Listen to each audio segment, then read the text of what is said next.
Assalamu alaikum, this is Dr. Hasna with hasnasnatomy, and now we're going to continue our revision. So the basic purpose of this revision is that you get your concepts straight. So even before any past papers you do or any questions you attempt, the most important thing to learning is building concept. And that's what we're doing in these revision videos. Your concept should be very strong. Only then will you be able to perform any question, whether you've done past papers or not. So guys, remember one thing.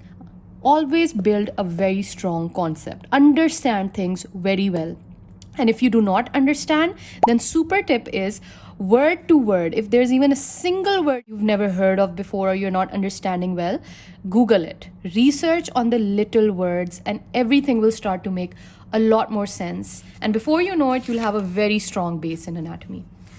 So guys, let's talk about the next chapter, which is the arm. So here is where the more tricky part of the upper limb starts.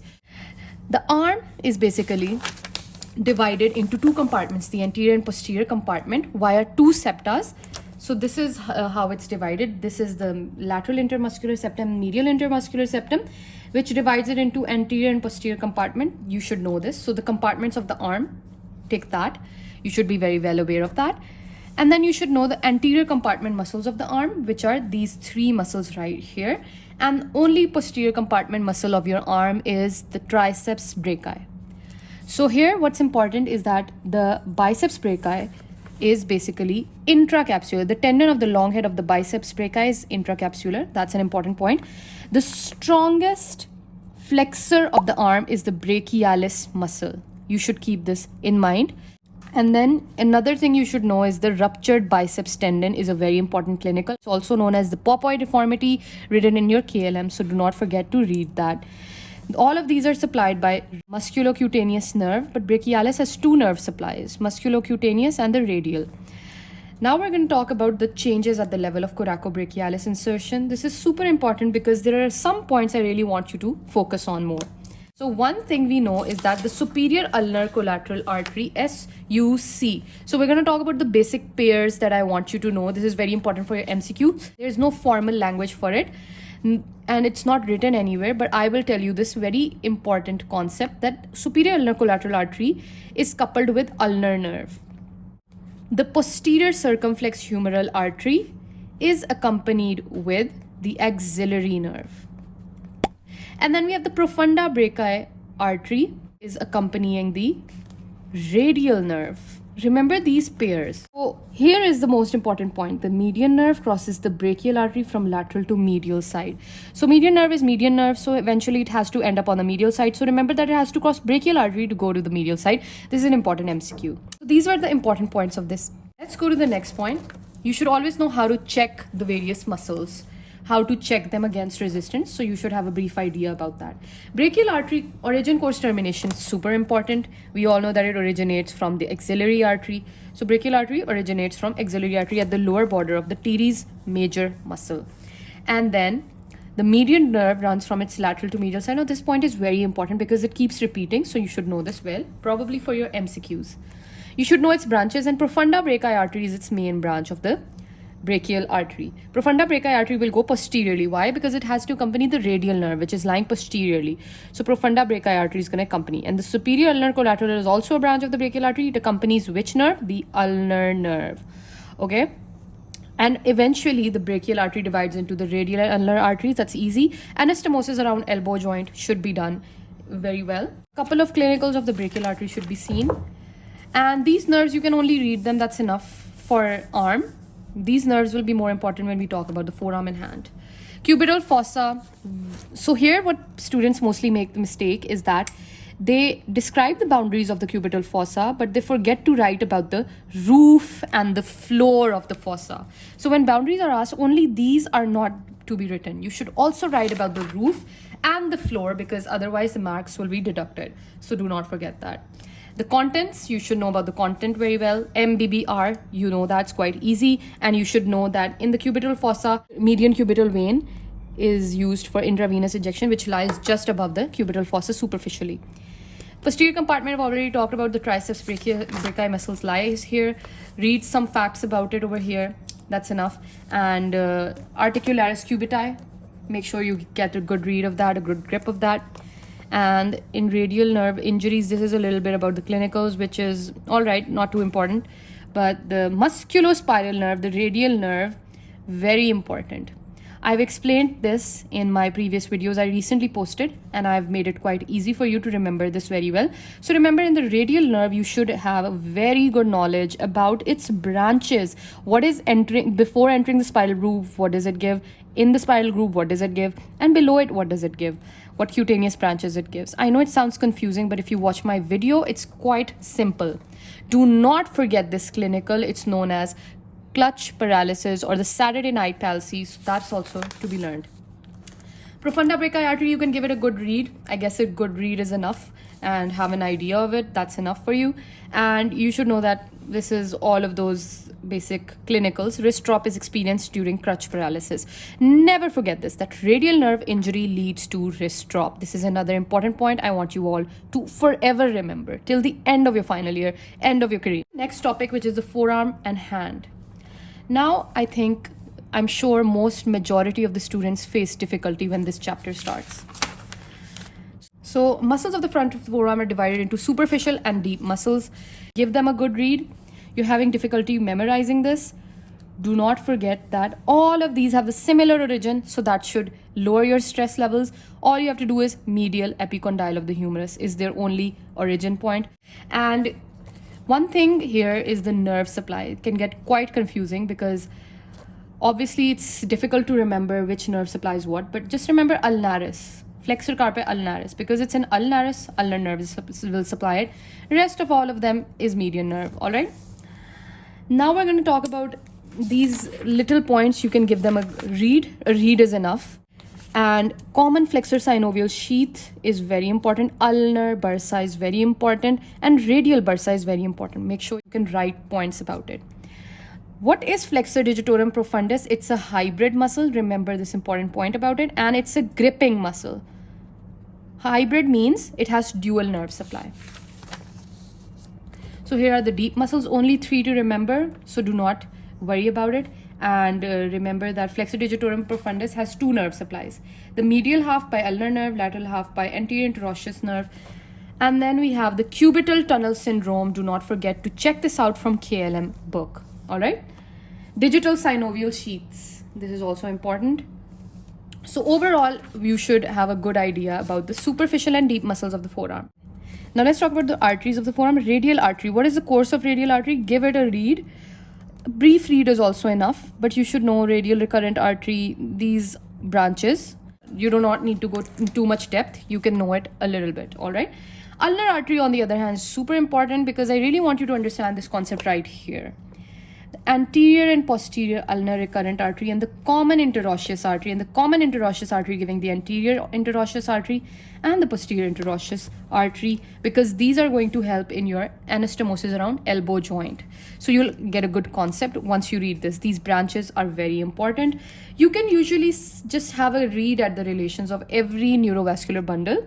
I won't say relations are extremely important. So you can just give them a read and that's enough.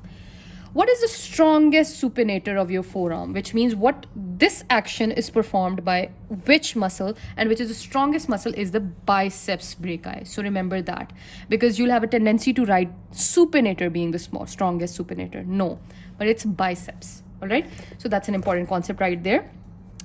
Here we've talked about the ulnar artery. Now let's talk about the nerves. Median nerve, I have explained this in my shorts videos in a very easy way. You can remember the course of median nerve, and that's all you'll need to know. But just don't forget it lies medial to the brachial artery, and you all know why it lies medial, because in the arm it crossed from lateral to medial side and it ends up on the medial side of your forearm. And finally, you should know it is adherent to the back of the flexor digitorum superficialis muscle and how it goes and how does it give branches. It gives a branch before entering your carpal tunnel. You should know what branch that is. And then you should know that it gives the anterior interosseous nerve, which was the sole nerve supply of the deep muscles of the front of the forearm.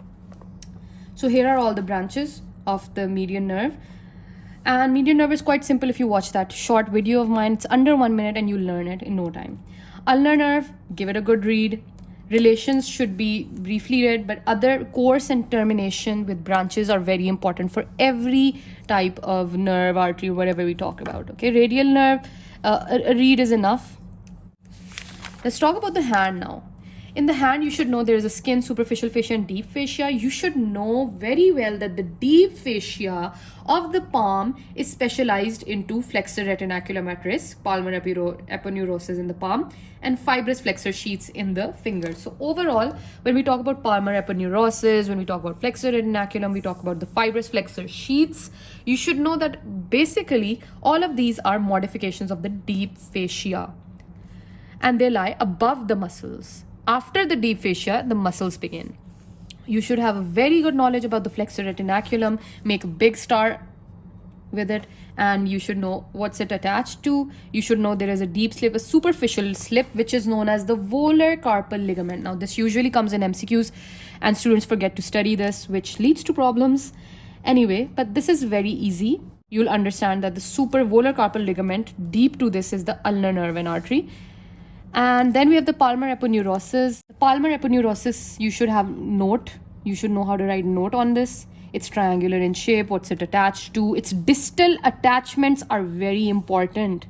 So this is very important. The base directed distally. It divides into superficial and deep strata. Superficial attached to the dermis, while deep strata into foreslips. All of this, it's very important how it distally attaches. That can be asked in your exam. Fibrous flexor of the sheath of the finger, give that a read. And this, I would recommend you go to KLM, also read about this. It's a very important clinical Dupuytren's contracture. Next, we have the intrinsic muscles of the hand. I know that there are like about 20 muscles, but I've made it very easy to understand. I just want you all to remember there's a thenar muscles. Then there are the hypothenar muscles, lumbricals. I'm sure you know about these two muscles, right? So there are the lumbricals. And then there are the interossei. These are basic muscles that I'm sure you guys already know. And an adductor pollicis, which is alone, and a palmaris brevis. Literally, I have quoted 20 muscles in this paragraph. How? There are 3 thenar muscles you should learn. Thenar, so thumb, so pollicis. Just add pollicis to them. So it's like abductor pollicis, flexor pollicis, and opponens pollicis. Similarly, hypothenar, the little finger, so digiti minimi should be added, and similar muscles, the abductor digiti minimi, flexor digiti minimi, and the opponens digiti minimi, done. And then there are the 4 lumbricals. There are about 8 interossei, 7 to 8 interossei, 1 adductor pollicis, 1 palmaris brevis. This becomes 20 muscles, and you've learned them in no time. Not just have you learned 20 muscles, but TL12 will help you learn their nerve supply as well. Only TL12 are supplied by median nerve, while the rest of the muscles are supplied by ulnar nerve. So what are these TL12 muscles? The T stands for the thenar eminence muscles, which are what? The abductor, flexor, opponens, pollicis muscles.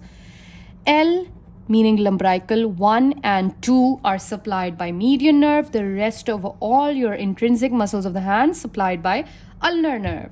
And to learn their actions simply, the easiest way of learning their action is literally their names will tell you the action. Adductor pollicis, it adducts the thumb.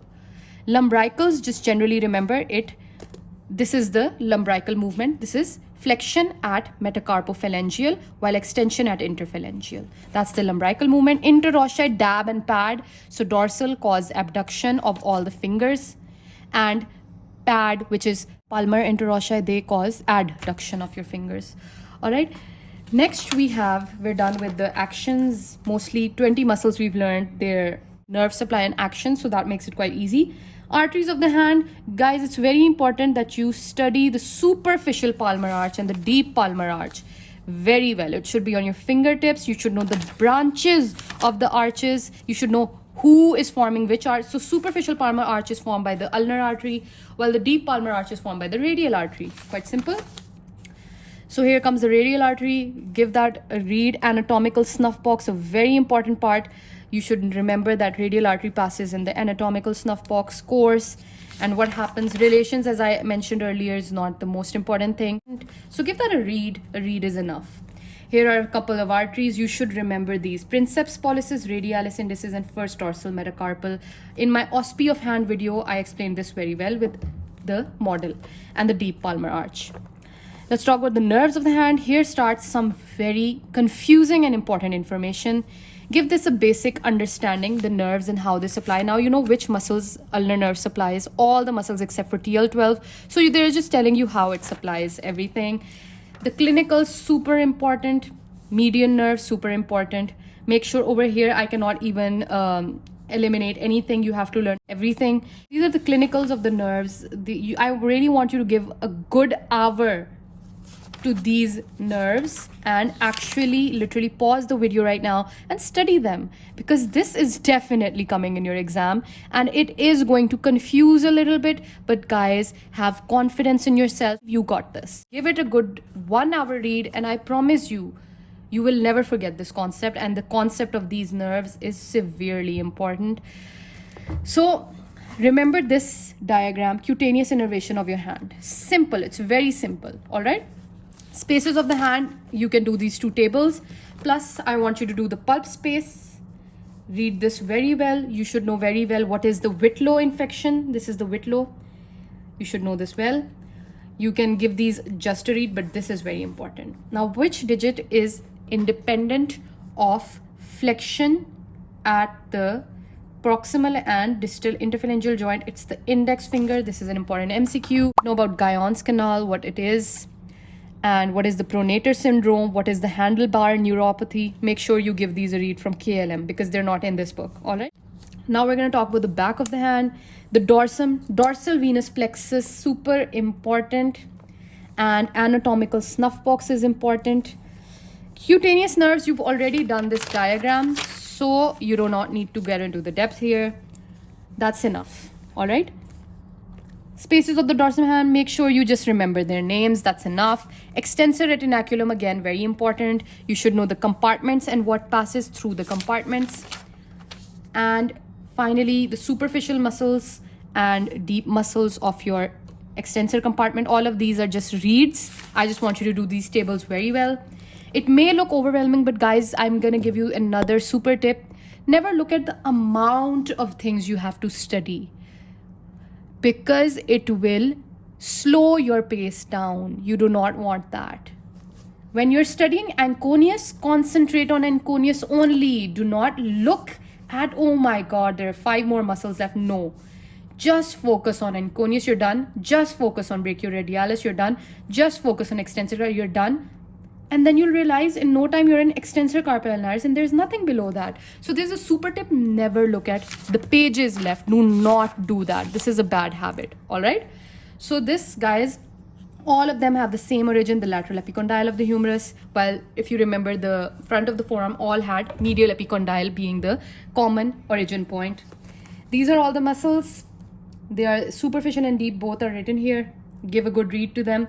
You should know that these 3 muscles, abductor pollicis longus, extensor pollicis brevis, extensor pollicis longus, do check them out in KLM. Basically, you'll see this term called outcropping muscles. So give a good read to that. I want you to remember this diagram. You should know exactly what, this is basically the dorsal digital expansion. You should know exactly what is attached in the index finger medially and laterally. Medially and laterally. Second dorsal, yes, all of these little parts of information, very important. You should know that the fourth lumbrical is attached to medial part of dorsal digital expansion in the little finger medially. You should know the extensor digiti minimis lies here. So the entire diagram, very important.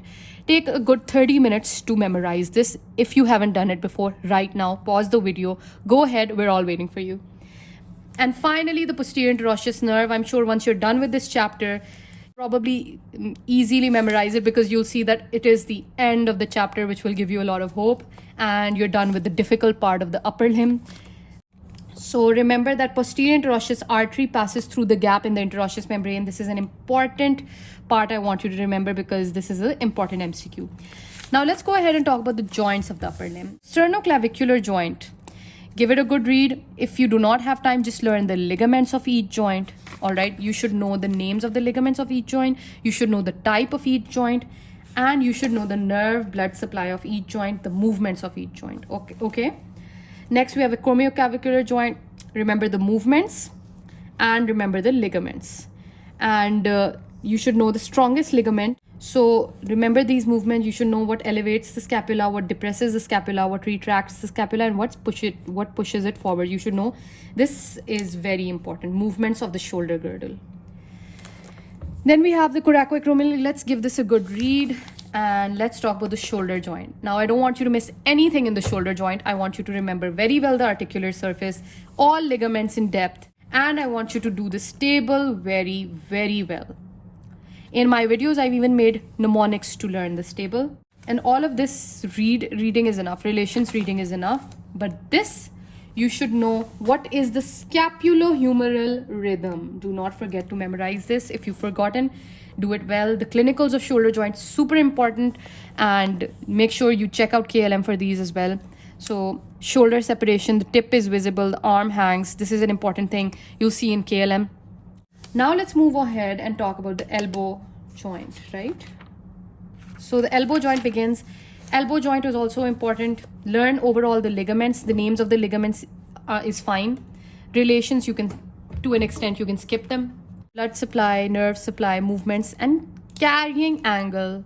Do not forget. Carrying angle is very important. And the most important are the clinicals of the elbow joint. Golfer's elbow, miner's elbow, student's elbow also known as, and the nursemaid's elbow, which is also known as the pulled elbow. All right, tennis elbow. So all of these are very important. Radioulnar joints, I know it looks overwhelming because it's a lot, but no, I just want you to give them just a read, and you should know what passes through this gap in the interosseous membrane above and the gap in the interosseous membrane below. Then we have the wrist. Learn the type of wrist joint. What is the type? Which is, if you can see here, it's synovial joint of ellipsoid variety. Type is enough, and its name, just write down the name. You should know the name of the ligament. You should know the movements of the wrist joint. And similarly, ganglion cyst is an important clinical in this case. Then we have the first carpometacarpal joint, which is very important. Learn the type, movements, and ligaments of this joint. And here are some important clinicals that I don't want you to skip. The skier, bull rider, mallet, thumb. I want you to go ahead, take 30 minutes to just look at these clinicals. Swan neck deformity, boutonniere's deformity, and dequern veins, tenosynovitis. The rest of this is just learn their types. So this is ellipsoid, this is hinge variety. That's it. That's enough. So we're done with the joints chapter. So that's it for your upper limb. I really hope it was a helpful revision for you. I really pray that you guys perform amazing on your prof and you hold distinctions in anatomy. Thank you so much for watching. Don't forget to follow me on Instagram and subscribe to my channel.